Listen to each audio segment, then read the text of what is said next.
Vous gagnez 2000 € par mois et vous avez parfois l'impression que votre salaire disparaît avant la fin du mois?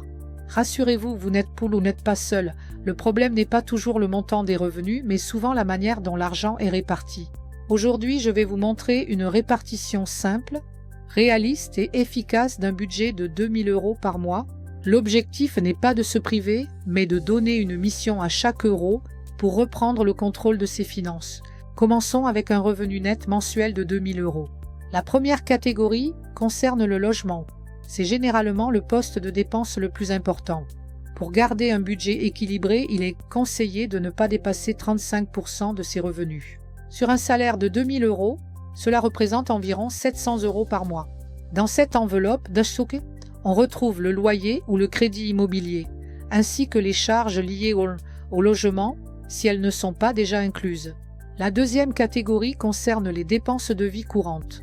Cela comprend l'alimentation, les produits d'entretien et les achats du quotidien. Une enveloppe de 300 € par mois est généralement suffisante pour une personne seule qui fait attention à ses dépenses sans pour autant se priver. Passons ensuite au transport.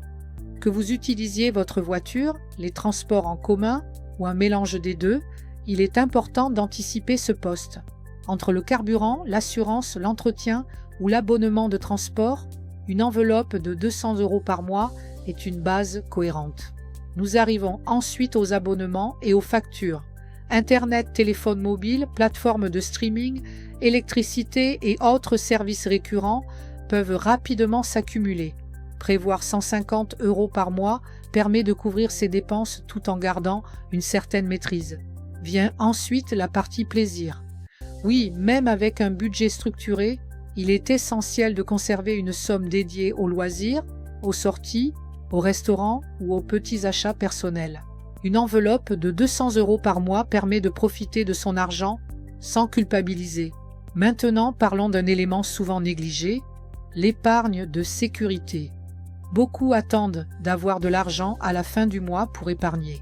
Pourtant, la bonne méthode consiste à épargner dès le début du mois. Ici, nous allons consacrer 250 € à la constitution d'une épargne de précaution. Cette réserve permettra de faire face à un imprévu, sans avoir recours à un découvert ou à un crédit. Enfin, les 200 € restants seront destinés aux projets d'avenir. Cela peut être un investissement, un projet immobilier, un voyage, une formation ou tout simplement une épargne de long terme. L'idée est de préparer le futur tout en profitant du présent. Récapitulons cette répartition. Sur 2000 € de revenus mensuels, 700 € sont consacrés au logement, 300 € à l'alimentation et aux dépenses courantes,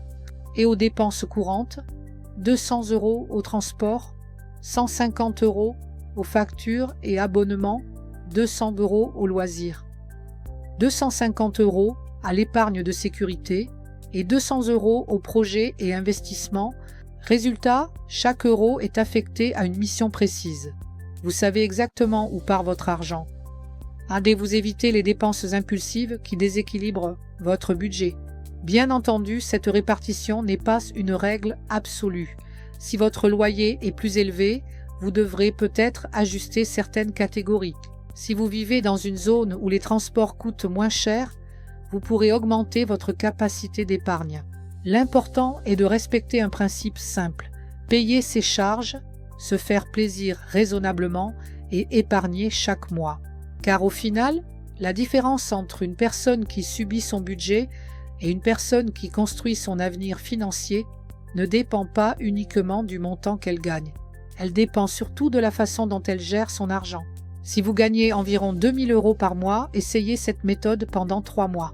Vous pourriez être surpris de voir à quel point une bonne répartition peut transformer votre situation financière.